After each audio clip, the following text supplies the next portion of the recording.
We are Bleed Within, and you're watching Grasser Productions.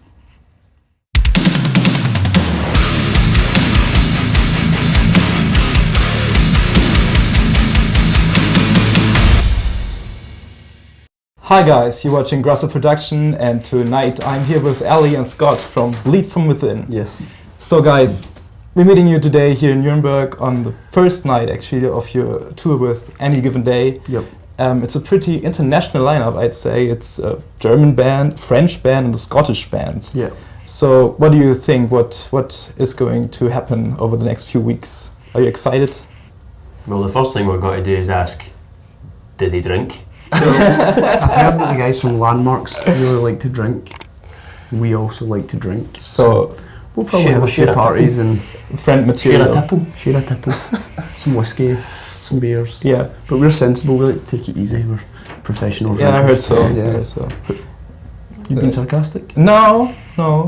I mean, Nobody's the ever last said that interview to us. was pretty much only about alcohol. Cool. I mean, if that's the questions for the night, then I'm happy with that. Let's just stick to the alcohol theme. But no, I think it's going to be a good tour. It'll be good fun with those guys, and you know, I don't think we've met Any Given Day before, have we? I was going to ask that. Yeah. I think Scotsman. I went to see them. They played Glasgow, so I went to the show. Okay. They were very good. Actually, we're opening for Heart of a Coward. Oh right. Yeah. Oh yeah. Okay. That tour. All right. I also really like their album, so yeah, looking forward to seeing it. Oh, it's a great record. Yeah. Yeah, it's amazing. So you haven't met the other bands. What German cities are you most excited to return to? Hamburg. Oh, all right. Hamburg. That was quick. I'm looking forward to Oberhausen because I love that venue. Really? And the last time we played Turnhalle. Oh yeah. Okay. The last time we played there, we had like loads of technical problems, and the PA was cutting out, and a lot why of you people love that the came venue? to see us were. Well, no, we've always had a good time there. Apart from that time, Yeah. So this time we're going back to make up for it and Right. give people a good show. Yeah. Meh. So Nah. just That's because me the agreeing crowd with. or the city. Have you had a chance to see the city? Do some sightseeing in Hamburg? Yeah. We've been there a bunch of times, and whenever we go, it's great. Like, we always all the venues are at the Reaper Band, so we just walk about there and go to different bars. And Was that wee rock bar on the Reaper Band we love? oh, I can't even remember. It's called Live by Night or something like that. It's Something like that. But it's just a great city, and the crowd's always amazing. And to be fair, like Germany in general, there's just loads of Munich, Berlin was great. Our last show in Hanover was fucking insane, but I don't think we're doing Hanover this tour. Anywhere in Germany, we love Germany. Yeah. Like, we always get looked after really well here. The crowds are really, like, probably the best crowds we've played to, so we love it here. So, speaking of crowds you played to, 2019 saw you playing all over the globe, even in China. So, what's the difference between touring there and touring in the usual places? I mean, It's I definitely saw a culture shock there. Yeah. And the crowds there are incredible, like really, really good. But Really quiet between songs. yeah, like like they're that. very they're really quiet between songs. Like if you ask them to scream, they scream so loud, but they're very like respectful. They wait and they want to hear you speaking and stuff. But it's really cool. I like that was a great experience. One of the coolest experiences we've had as a band, I would say. Aye, definitely. Yeah. Well, they're probably really starving for metal bands. Probably, yeah. Aye, I thought you were about to say they're starving.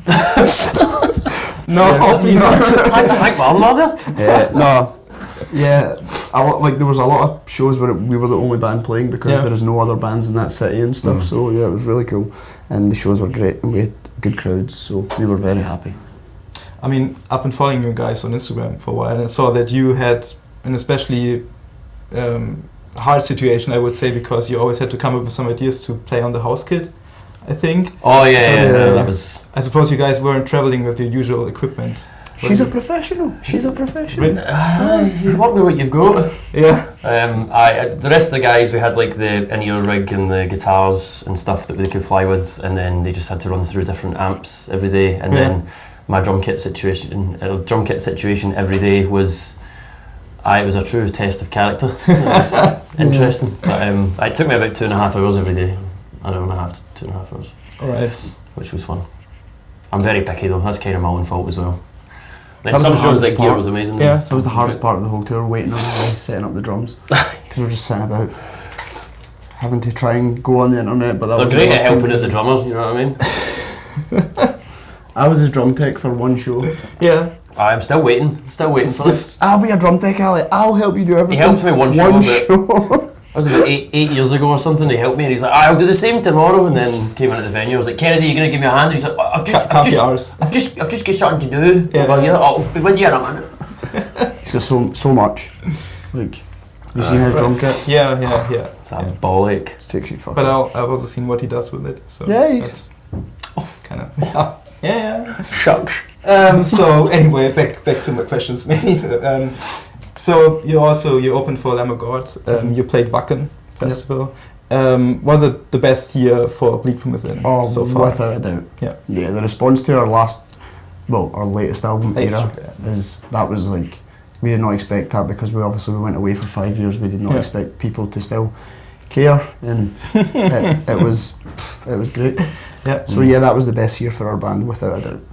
Right. So speaking of those 5 years, actually the first time that I saw you guys play was here in Nuremberg, back when you opened for Testament. Yeah. Do you remember that tour? Yeah. So what were your ambitions with the band back then? I think the same. Like, I think we're just a wee bit older, and I think I looked at it differently back then. I was maybe just a lot younger and just wanted to be in a big band. Now I'm just like, for me now it's just like, it's fun. I love it. Yeah. Like, I want to do it because I love it. I don't want to do it because I want to be in a bit, like, I feel like we've all grown up and matured quite a lot, so we have more of a mature outlook now. Aye, I would agree. I was looking for it. Like, Is that if I say something wrong, he'll take me back to the dressing room. Give my scalp. Walk the fucking line. That's It's definitely the case. Like, I think everyone, even back then, just that feels like a lifetime ago because the band's been through so much. Do you know what I mean? So I think everyone as individuals and then as a band's just been dealt loads of crap hands and kind of came out the other side just like. And now it's just like Kennedy's saying, you're just in it for a love of it more than anything else. Do you know what I mean? It's kind of all we know, and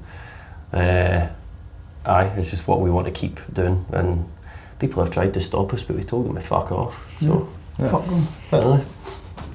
That's what it's all about, right? Yeah. So seeing that you guys opened for Testament and now are playing a pretty metalcore-ish tour.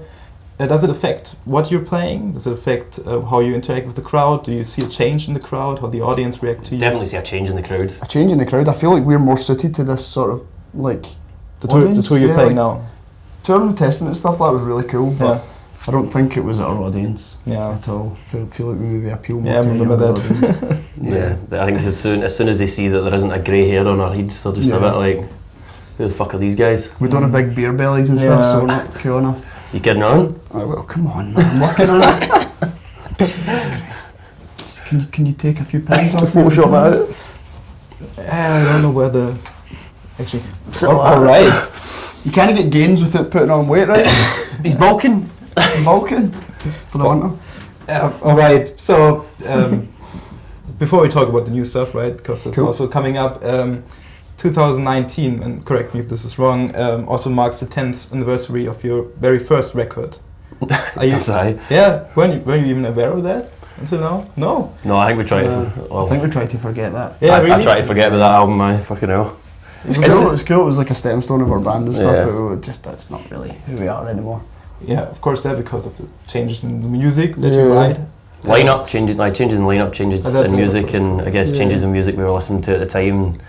I don't know, for me personally, as soon as an album's kind of done, like, you know, it's that sort of part of your life and you sort of put it behind you and then you move forward. I don't really try and dwell on the stuff we've done in the past or listen to it too much. I see a lot of people online saying like, oh, we used to be a deathcore band and stuff, but that's not, we weren't trying to be that. I think we were just obviously a lot younger at the time. Yeah. Like when we wrote that album, I was 19 maybe? Really? 19 yeah, makes sense, yeah, of course. Well, no, I wouldn't have been, I'd have been like 21, 22, because I'm now 32, so obviously we have a different approach to it now. But yeah, I didn't realise it was a 10-year anniversary. I'm going to be honest. But you've been a band at that point for some years, I suppose. 2005 we started. Yeah. 2004, 2005. Fucking hell. Yeah. So you'll never do some special re-release or re-recording of your very Probably first not. record? No, the label that was on was a fucking riot. So We actually don't even own the album, so... that's always That guy stupid. was a fucking fat waste of space. Right. So, of Get course, on me. the big thing we have to talk about is jail to go a day. I know. Sorry. Excuse me, I'm trying to do an interview here. Oh, sorry, man. Sorry, boss. Just 4 days ago, if I'm not mistaken, you guys released your very first single of your upcoming record. Yes. So, why the hell would you start a new cycle with a single that's called The End of All We Know? Oh, that's a very good question. But That was a good question. I've got the fucking answer.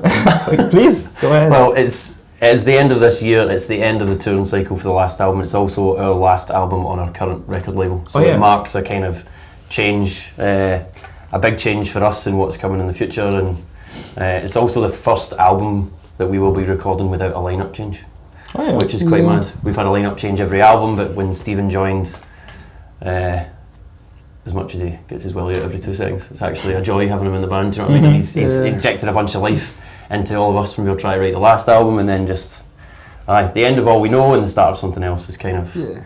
Sort of like about the end of all the shit we went through, and now we're looking at things a bit more positive now, because when we released the last album, I think we were all a wee bit disheartened and pissed off, and just we were just like, we're going to put this album out because we like the music, but who fucking knows what's going to happen. Yeah. Now we're in a much better state of mind, and we're very excited about the future, whereas before we were a bit, we don't know what's going to happen. Yeah.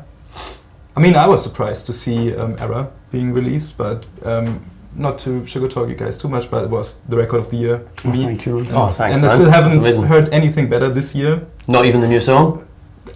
Yeah, no, it's fine. But it could have been on Error, right? So that's my next question. So is the new record going to be an evolution from Error? Like you guys, in the last interview you said you tried out a more melodic approach to songwriting, and is this going to be something we're going to hear more on the new record? Because of course there's already some melodic parts in there, there's even some clean vocals, or some female vocalizing at the end. I saw that. So what's the new record going to be? I think we just want to write good songs, man. We're not trying to be like melodic or heavy, we just want to write good songs. Obviously we will continue to always be a metal band, like that. I don't think that will ever change. That will never change actually. We'll always be a metal band, but I just feel like we just want to write good songs. Yeah. Timeless music. Like bands like Lamb of God, Pantera, like that. I still listen to Pantera more than I do most bands that are most modern bands. Just want to write good timeless music that people will still be listening to when we're in our 50s. You'll still be touring. Would you like to add anything to that? Did I say anything wrong? No, you fucking nailed it. Well done, son. You'll get a fucking chocolate watch when you get back here. I love the accent, right? So it's class, isn't it, man? Fucking class. Fucking brilliant. Fucking brilliant, mate. So when I said the new song could have been on Error, it's like you also kept the style. And you look at the video, they got snakes in them. What's the deal with the snakes? We just fucking love snakes. Yeah, really? I'm actually fucking terrified of snakes. Well, they're in the lyrics a lot of the time, and on this we had a song on Error called Error? Error's fucking our pals. Our pals in that band. But on the last album there was a song called Bed of Snakes, and the imagery that we were using for most of 2019, like for our merchandise and stuff like that, included a snake. So being the end of all we know and the sign of a change, we were like, we've kind of got snakes, shall we do this like idea of instead of a full snake, there's like half the snake, the rest of it's a skeleton, and it's kind of changing. So trust me, you've seen the end of the snakes. Like if you want any snake related merchandise, then there's grab like up. lyrics in it that say I shed my skin, so it's like shedding the skin of the... I really I heard that the first time I listened to the song. So it's about like shedding that skin and moving forward, more positive. Right. All that moving forward like a wee snake. All that shit that people don't actually care about, they just want to hear a good song. Moving forward like a wee snake, we're just slithering up the road. We're terrible interviews, we always just go off and talk shit. No, it's fine. It's like the camera isn't even here. Slithering about. Right, so... there's a camera here? Somewhere in here, I'm not sure. Anyway, so guys, of course, give us anything else you're able to give us, like a more specific release date. How many singles can we expect before the release? Don't let fucking jinx anything. Trust me, shit happens to this band all the time. So it'll be the middle of next year. All right. I don't want to say it. There I is can a tell date. you it's fucking good. Yeah, I think I hope so. 10 times better than. I've let some friends and stuff hear what we have so far, and they've all said maybe they're just saying it because they're our pals, but they said it's what they think is better than Era. So Really? so far, yeah. Really? Might be shite. No, You just don't know. No, I don't think so. No, I'm really excited for the record. So, Okay. have you already shot some more videos? We will. Will We be will at soon. the start of next year, aye. Alright. And then there'll be like another couple of singles out before the release for Okay. sure. So I guess You're taking away the mystery, man. No. it's coming, dude. But the fans, yeah, Are you there'll be some new material? shit. Yeah, they will get it. yeah, okay. So They better like it, they'll fucking get it. since since it took 5 years for you guys to release another record before this one, what has changed in your approach in writing music? I don't really know. We've just kind of always done it the same way. It's just the material kind of evolves. There's not really a. Yeah. We could sort of take a step back now and look at the album as a whole. That's what we're doing with this one kind of thing. Like Gunsey will bring in ideas and he's like, right, I think we've got enough at that pace. I think we should do a faster one or we need a slower one kind of thing. And Yeah. I mean, that sounds like really straightforward stuff, but before we would just get caught up in it and be like, oh, this is amazing. And sometimes you'd finish the record and be like, they all seem pretty fast. There's not a lot of dynamic or whatever. So with Right. Era, we started to experiment with that. And then I think with this one, again, it's something we're more mindful of. So, like Kennedy said earlier, it's like a maturity thing and just, I guess, sort of focusing on the bigger picture. Okay. Last time we had you guys here for an interview, we also asked you guys what you're listening to personally. And since it was pretty much 1 year ago at the end of the year, we also talked about Spotify recaps, right? Yeah. So what does your Spotify recap look like this year? Oh, lately I've been That's- listening a lot to the new Norma Jean album. Oh, really? That's Yeah. fucking good. Yeah. So that band Leprous, do you know them? I don't think so. Oh, so good. What are they playing? It's kind of like, it's really, really like chilled out, sort of ambient rock, quite techy. Sort of like, kind of like Tesseract, but a lot more chilled out. Like gent? Tesseract's pretty Mm. No, genty, right? I'd say more proggy than gent. Yeah. Okay. Like, there's not a lot of bam, bam, bam. So Yeah. what about you? I think I said the same thing last year. Actually, was London Grammar. I'm still listening to that album on a regular basis. Montooth. And Moontooth is the big one. I've been shouting about them a lot online. Just an amazing American band that aren't that big over here. I don't even know if they've toured Europe yet. But their latest album is called Crux, and it's fucking incredible. Fucking You need to incredible, man. It's like, check it it's out. got everything. It's got everything you want to hear. It's really, really proggy, but really heavy, and just like loads of vocal hooks and stuff like that. And it's Yeah. fucking great. Yeah, it's insane. And I've been listening to. We obviously drove about fucking 25 hours to get here, and I was listening to a lot of Def Leppard on the way. So Oh, High and Dry, Get and, Hysteria, and what was the other album? I can't remember, but that's what my Spotify would look like right now. Yeah. Moontooth, London Grammar, and Def Leppard. so that's not really the music you guys playing personally. So if you'd ever play in a different genre, what would you guys do as a musician? Or which Funk. musicians would funk? Yeah. I'd be As a straight- drummer? Oh mate, right there. Tiny little drum kit, and just funk on. Probably play with a wee suit on or something. Wee stupid hat. Just groove it. Well, like Red Hot Chili Peppers funk the early records? Oh no, like Tower of Power kind of thing, like proper Alright. big band kind of brass ensemble and all Bad that shit. Rabbits. I like Bad Rabbits. What would you do? I Yeah. don't really know, to be honest. Opera. If I could sing, then I'd probably do something like Tesseract. I love Tesseract, man. Like one of my favourite UK bands. Yeah. Discarnate, I've been listening to a lot of Discarnate.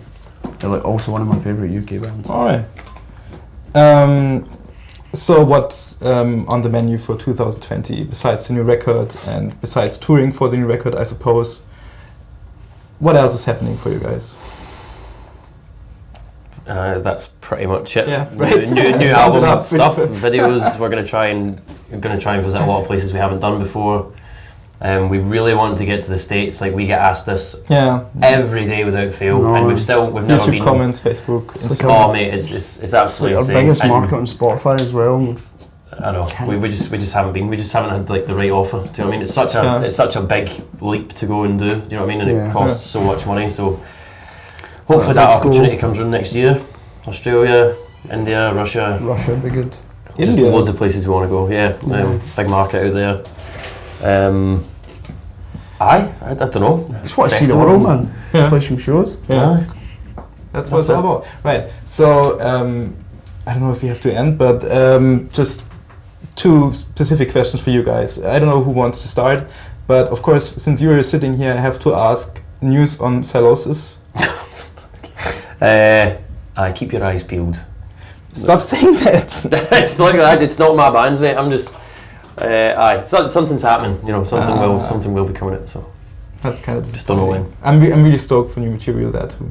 I saw you also playing here in Nuremberg in a venue that's closed a long time ago. Oh right, okay. With Overpower, I think. Oh yeah, fuck! I remember that. Yeah, that was really fun too. Yeah. I was really pissed off because Overpower started like an hour early and I missed them. Just saw you guys. They are good guys. Big Sylosis fan. Yeah, I am. Me too. Love Sylosis. Don't worry, they'll be back. They'll be back. Right. Don't know when. And one thing I wanted to ask you personally was how was filling in for While She Sleeps? Yeah, it was really cool. Yeah. Yeah, it was quite difficult because I had 1.5 days to learn 7 songs, and then I had to jump straight on a tour. We finished the tour of Lamb of God, and then as soon as we finished playing the last show, I got an Uber from Strasbourg to somewhere else, and then I met them, and then we drove to Lyon and played a show in Lyon. So like literally 1 hour before the set, I was still learning the lyrics to the last song in the set. But it was really cool. We played some amazing shows, and I love those boys. They're like really, really good friends of ours. We used to play shows together like a decade ago. So before anyone knew both bands, we used to play a lot of shows together. So we've been friends for a long time. So yeah, it was amazing. Yeah. And it's kind of a pity that there isn't high quality video material of that, because there's a video of the full set from not high quality, but you can hear everything from Budapest Park. I have to look that up. Did a show with architects in Budapest, and there is the full set online on YouTube. Yeah, I'm really interested in how your vocals work out with the music from While She Sleeps. Yeah. Right, so I'm going to look that up. You guys are going to look that up. You're going to watch the old interview, and you're going to subscribe to Grasser Production. Thank you, guys. Have fun on stage, guys. Thank you, man. Amazing. Cheers. Right, yeah, we have a formal. Right. Goodbye.